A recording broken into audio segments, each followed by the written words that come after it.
नमस्कार यार.com पर आप सभी का स्वागत है। साक्षात्कार संख्या 145।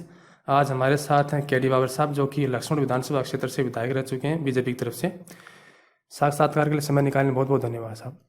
मैं सबसे पहले यार.com को बहुत बहुत धन्यवाद देना चाहूँगा और मैं ईश्वर से प्रार्थना करूँगा कि आप खूब ऊंचाइयों तक कार्य करें और मेरी ओर से ढेर सारी शुभकामनाएं। जी, आपका स्वागत है। तो शुरुआत करते हैं परिवार से। परिवार में फिलहाल कौन कौन है? मेरे माता जी हैं, जी, नाम बताना चाहेंगे? राम कौर देवी जी। पिताजी का? पिताजी नहीं हैं, श्री नंदाराम जी, जो अच्छा। उनका सन 1990 के आसपास जी। देवासन हो गए। और पीछे पीढ़ियाँ याद हैं? हाँ, हमारे दादाजी का नाम चंद्राराम जी था, जी। दादी जी का हीरा देवी था। हीरा देवी था। अच्छा, मूल रूप से आप कौन से गांव से रहने वाले हैं? लक्ष्मण तहसील में जसरासर गांव है। दसरासर गांव से रहने वाले हैं। तो अभी आई कितनी है आपकी? मेरी आयु हो गई करीब 53-54 साल। 14 साल। और ससुराल कौन सी जगह है? बेरी। बेरी? बेरी छोटी? बेरी ये जो अपनी नवड़ के पास है ना। अच्छा अच्छा, वो बेरी। हाँ, ये बेरी। तो ससुराल शादी हुए कितने साल हो गए? शादी सन 1981 में हुई थी। कैसे में? अभी संतान? 2 लड़के हैं, 3 लड़की हैं। आप बहन भाई कितने आप? 5 भाई हैं। 5 भाई हैं आप। और आपका नंबर कौन सा है? तीसरा नंबर है। तो क्रमशः बताएंगे नाम? मूलचंद जी बाबर, जी। भंवरलाल जी बाबर, और फिर मैं हूँ, और फिर सुरेश जी बाबर, और फिर सुखदेव जी बाबर। बहन? बहन जी। 5 भाई। अच्छा अच्छा। तो आपकी शिक्षा कहाँ तक हुई है? मैंने 10वीं पास की थी जी जैन हाई स्कूल है सिकरी में। जी जी। यहाँ से मैंने 10th पास किया था। और उसके बाद में? उसके बाद में मैंने जॉब किया था। मोटर वाइंडिंग का काम किया था मैंने। जी। मिस्त्री के रूप में मैंने काफ़ी काम किया। पीएचडी में मैंने ठेकेदारी भी की थी। अच्छा। पढ़ते समय कोई दोस्तों के नाम याद है आपके? पढ़ते समय दोस्त थे, वो मिलते रहते हैं। वो अलग अलग जगह के थे। सिकरी आस पास गाँव है, वहाँ के ज़्यादा काफ़ी सारे दोस्त हैं। काफ़ी सारे दोस्त हैं। गुरु जी जो आपको पसंद रहे अभी? गुरु, जैन स्कूल के गुरु, सभी गुरु बहुत अच्छे थे और वो गुरु आज भी मिलते हैं, तो उनका मैं उतना ही मान सम्मान करता हूँ और उनका भी आशीर्वाद आज उतना ही है। जी। जो गुरु मिलते हैं उनका बहुत बड़ा आशीर्वाद है। तो उसके बाद में क्या पेशा अपने आपने? उसके बाद में तो मैंने जॉब किया, मिस्त्री का जॉब किया। अच्छा अच्छा। और पीएचडी में ठेकेदारी की। मेरा ये जॉब रहा। और राजनीति में कैसे रुचि हुई? राजनीति में मैं सन 1993 का जो चुनाव था उसमें मैंने भाग लिया था भारतीय जनता पार्टी के रूप में। जी। सिक्किम में भी भाग लिया था, मैंने गांव में भी भाग लिया था। फिर 1995 में जो पहली बार पंचायत व्यवस्था जो चेंज हुई और चेंज होने के बाद में उसमें आरक्षण की व्यवस्था की गई और उसमें लक्ष्मण प्रधान का सीट जो है अनुसूचित जाति के लिए आया। जी। तो हमारे ग्रामवासी के सभी समाज के लोगों ने मिलकर मेरे को चुनाव लड़ने की इच्छा प्रकट की। तो मैंने उस समय टिकट मांगा था, लेकिन मेरे को किसी भी पार्टी से टिकट नहीं मिला था। जी। और मैं बिल्कुल नया था, तो मैंने निर्दलीय चुनाव लड़ने की सामान्य सीट पर जी जी कोशिश की और वो कोशिश मेरी सफल भी हो गई। मैं सामान्य सीट पर पंचायत समिति के रूप में चुनाव जीत गया। जी। प्रधान का चुनाव चूंकि हमारा बहुमत नहीं हुआ था, भारतीय जनता पार्टी की तरफ से मैं फिर प्रधान का चुनाव लड़ा, जिसमें मैं कुछ वोटों से रह गया। और उसके बाद में मैंने लक्ष्मण विधानसभा क्षेत्र, संपूर्ण विधानसभा क्षेत्र की सेवा करने का प्रयास किया। प्रत्येक गांव में जाना आना, सुख दुख में साथ रहना। फिर सन 1998 का चुनाव मेरे को विधानसभा क्षेत्र लक्ष्मण से भारतीय जनता पार्टी के रूप में मैं लड़ा, जिसमें करीब 10,000 वोटों से पीछे रह गए। और श्री परशुराम जी मौर्य जी उसमें कांग्रेस के रूप में चुनाव जीत गए। फिर भी मैं उसी क्षेत्र से जुड़ा रहा, उसी पार्टी से जुड़ा रहा। और सन 2000 में मैं भारतीय जनता पार्टी के सिंबल पर जिला परिषद का चुनाव करीब 3,000 वोटों से अधिक से मैं चुनाव जीत गया। और जिला परिषद में मैं स्थायी समिति का मेंबर भी रहा, आयोजन समिति का मेंबर भी रहा।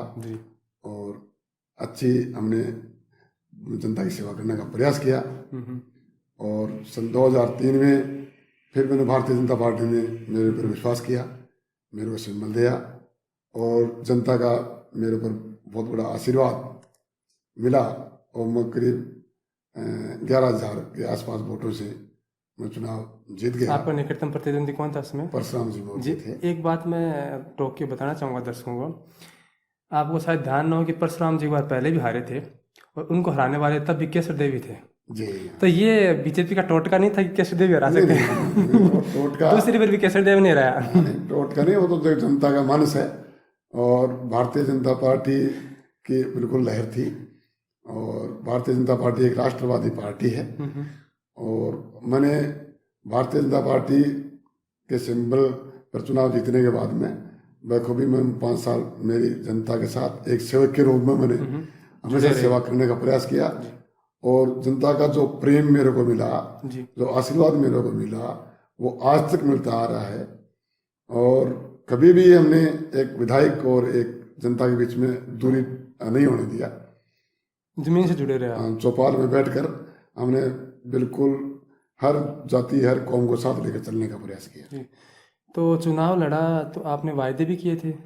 हमने जो वायदे किए, मैं जो चौक में बात कही, जो चौपाल पर बात कही, उस बात को मैं बखूबी शाम को आकर मैं मेरी डायरी में नोट करता था और उस बात को पूरी हो, चाहे उसमें ट्यूबवेल हो, चाहे हैंडपंप हो, चाहे किसी की स्थानांतरण की बात हो, कोई भी काम हो, जो भी सिस्टम है वो मैंने शाम को आकर मैं मेरे असिस्टेंट के साथ बैठता था और उस काम को पूरा अंजाम देने का पूरा प्रयास किया था और किया भी था।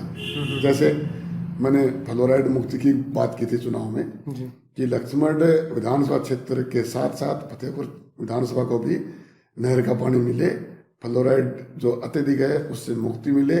तो मैंने मेरे चुनाव जीतने के बाद में माननीय वसुंधरा राजे जी सिंधिया मुख्यमंत्री के रूप में जब गंदेड़ी पहली बार आई तो उनके मुख से ये घोषणा करवाई कि इस क्षेत्र को मैं फ्लोराइड से मुक्ति दिलाऊंगे। उसी दिन काम शुरू हो गया, बजट में प्रावधान हो गया और आज उसका नतीजा है कि पानी पहुंचने वाला है। पूर्ववर्ती सरकारों ने भी उसमें बराबर निरंतर काम जारी रखा और आज पूरे जिले में नहर का पानी अगर मिलेगा तो सबसे पहले लक्ष्मण और फतेहपुर विधानसभा को मिलेगा। तो आप अपने विधायक कार्यकाल को किस नजरिए से देखते हैं? मैं मेरे विधायक काल से पूर्णतया 100% संतुष्ट हूँ कि मैंने जो बात विधानसभा में रखी, चाहे यहाँ पंडित दीनदयाल जी विश्वविद्यालय की बात हो, चाहे वो छात्रावासों की बात हो, चाहे वो बाबा साहब अम्बेडकर जी की यहाँ स्टैचू स्थापना करने की बात हो, चाहे कोई भी मुद्दे की बात हो, मैंने बखूबी विधानसभा में पूरे समाज की बात रखने की कोशिश की। चाहे वो हमारे कर्माबाई शिक्षण संस्थान की बात हो, चाहे दुर्गा शिक्षण महिला शिक्षण संस्थान की बात हो, मैंने पूरे संपूर्ण समाज की बात उठाने का पूरा प्रयास किया और प्रयास ही नहीं, हमने उसको पूरा अमली जमाना बनाने का प्रयास किया। जैसे कर्माबाई के नाम से भी निःशुल्क जमीन आवंटन हुआ, दुर्गा शिक्षण महिला शिक्षण के नाम से भी निःशुल्क आवंटन हुआ, बाबा साहब की स्टैचू भी यहाँ सीकर में रखी। जी। तो लक्ष्मण के लिए विधानसभा क्षेत्र के लिए अब अनसुलझी समस्याएं जो आगे आप विचारार्थ लाना चाहें? लक्ष्मण में मेरे समय में मैंने खूब काम करने का प्रयास किया। जैसे उदाहरण दूंगा मैं कि लक्ष्मण में जो अनुसूचित जाति का जो छात्रावास था वो किराए के भवन में चलता था। अच्छा। वो छात्रावास जो छात्र हैं वो दर दर की ठोकरें खाते थे और कभी किस बिल्डिंग में किराए पर, कभी किस बिल्डिंग में किराए पर। तो मेरी ये घोषणा थी तो मैंने तुरंत ही 6 महीने के अंदर अंदर लक्ष्मण में नया 55 लाख रुपए की लागत से एक नया छात्रावास बनवाया और उसमें विद फर्नीचर, और उसमें आज बच्चे रह रहे हैं, किसी तरह की कोई दिक्कत नहीं है। और फतेहपुर शहर में छात्रावास था नहीं तो वो बात भी मेरे सामने, मैंने यहाँ सीकर में एक मेघवाल महासभा की बड़ी मीटिंग की थी, उसमें मेरे सामने बात आई। तो मैंने वो 3 महीने के अंदर अंदर ही मैंने फतेहपुर में भी नया छात्रावास खुलवाया था। सीकर में करीब 7 छात्रावास जो भवनहीन थे, जिनमें भवन नहीं था, उनको भवन बनाने के लिए मैंने गवर्नमेंट से पैसा मंजूर करवाया और वो भवन जो भवनहीन थे, सबसे पहला प्रश्न था मेरा सीकर जिले का कि सीकर जिले में कितने छात्रावास हैं, कितने भवनहीन हैं। तो माननीय मदन जी दिलावर उस समय मंत्री हुआ करते थे और उन्होंने तुरंत घोषणा की और करीब करीब छात्रावास वो बना दिया गया। आपके अनुसूचित जाति में काफ़ी कुरीतियाँ हैं, तो कुछ पिछड़ा हुआ भी है, क्या है कारण है बताना चाहेंगे? क्या कहना है? मैं आपके .com के माध्यम से ये संदेश देना चाहूँगा कि जो गांव में कमजोर तबका है, जी चाहे वो एसी का है चाहे वो अन्य कौम का है, कमजोर तबका ही रूढ़िवादी का शिकार होता है। जैसे आज जनसंख्या की बहुत बड़ी समस्या है, जी और जनसंख्या वृद्धि में जो कमजोर तबका है उनके बच्चे अधिक होते हैं। जी और मैं उनसे निवेदन करूंगा कि जब तक गरीब व्यक्ति एक लड़के या एक लड़की पर नसबंदी नहीं कराएगा तब तक वो सक्षम नहीं होगा। ये जो भावना है और जो नासमझ भी है, नहीं तो एक कमाई 10 खाए वाली बात है। हाँ, इसमें क्या है कि आज दूसरे जो विकसित देश हैं, विकासशील देश हैं, उनसे अपन बहुत पिछड़े हुए हैं। इसलिए मेरे इस के माध्यम से मैं समय समय पर ये चर्चा भी करता रहता हूँ कि जैसे बेटी बचाओ बेटी पढ़ाओ अभियान है, इसमें दहेज जो है ये मुख्य कारण है। कम से कम गांव में जो शादियां होती हैं, अपनी बेटी को कुछ देते भी हैं तो कम से कम दिखाओ तो मत करो। जी जी वो सिर्फ दिखाने का एक गांव में होड़ सी मच जाती है कि मेरे भाई ने अगर 11 लाख रुपए दे दिया तो मैं भी 11 लाख दे दूंगा, तो ये एक अच्छी बात नहीं है। हमने हमारे गांव में कोशिश की, सूचक बंद कर दिया, मृत्यु भोज बंद कर दिया, और मेरा धौत विधानसभा क्षेत्र में ग्राम कदमा के पास में खेत है, वहाँ भी हमने काशी के पास में और कदमा के पास में खर्च बंद करने का प्रयास किया। जी जी जी तो मेरा सोच है कि एक जो गरीब तबका है ये कुरीतियाँ छोड़े और जीवन स्तर को सुधार में लाए। बाबा साहब अम्बेडकर जो हैं वो अपने संविधान सभा के अध्यक्ष भी रहे हैं और उनका उल्लेखनीय योगदान रहा है संविधान निर्माण में। तो आजकल क्या होता है कि लोग उनको आइकॉन के रूप में लेते हैं, तो होड़ सी मची रहती है एक आइकॉन चुराने में। ठीक है, काफ़ी पार्टियां इस पर रस्साकसी होती है। देखिए हाँ बताएं। बाबा साहब के नाम से कांग्रेस ने एक वोट बैंक स्थापित करने का प्रयास किया जी, जबकि गरीब तबके को कुछ दिया नहीं। और फिर मायावती जी ने बाबा साहब का खूब यूज किया। जी और मैं कहता हूं कि आज पहले गांव में छुआछूत बहुत थी जी लेकिन जातिवाद नहीं था। आज छुआछूत तो खत्म हुई है लेकिन जातिवाद बढ़ा है, ज़्यादा बढ़ गया। जातिवाद जो गांव में है वो बहुत बड़ा है। आज जरूरत है समरसता की, जी जी, और सामाजिक समरसता, और सामाजिक समरसता हो, भाईचारा हो।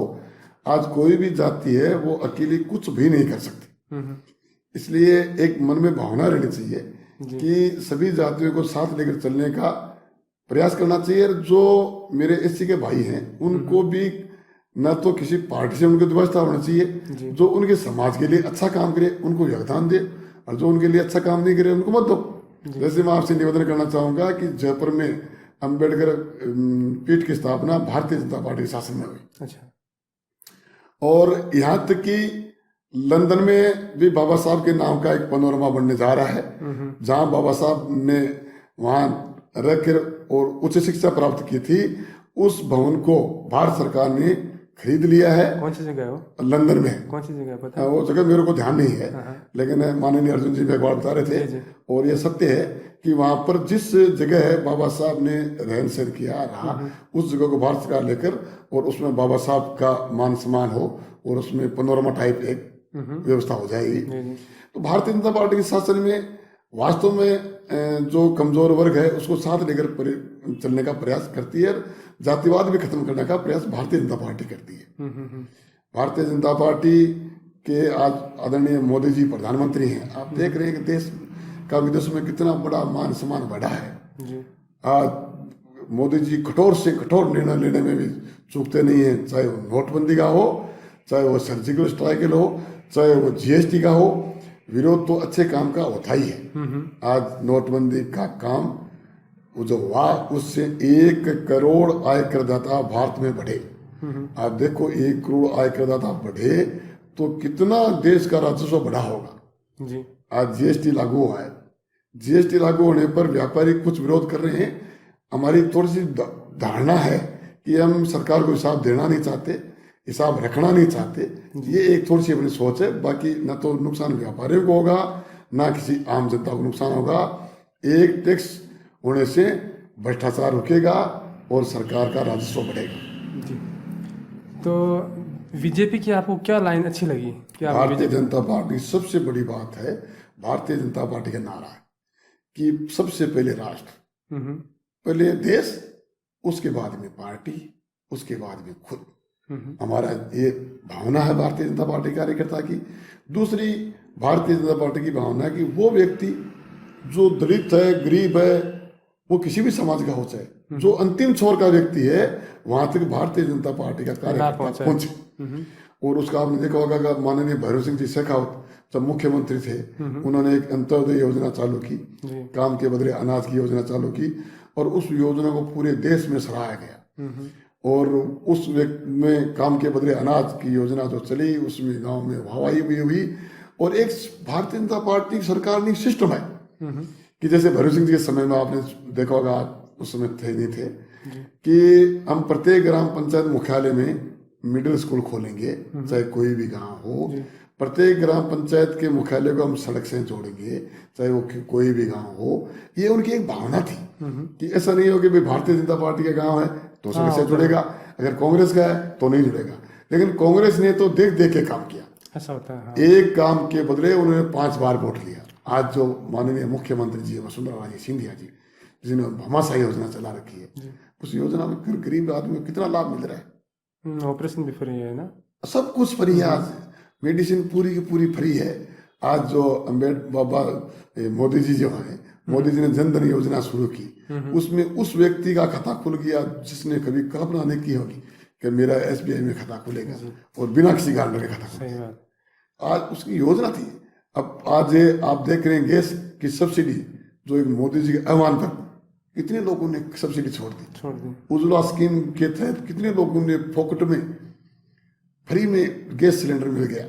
तो आप देखिए कि वो जो बहन बेटियां हैं जो चूल्हे से काम ले रही थी, परिवर्तन तो आया है। आप देख रहे हैं कि आज गैस के ऊपर किसी तरह की कोई कालाबाजारी नहीं है जी।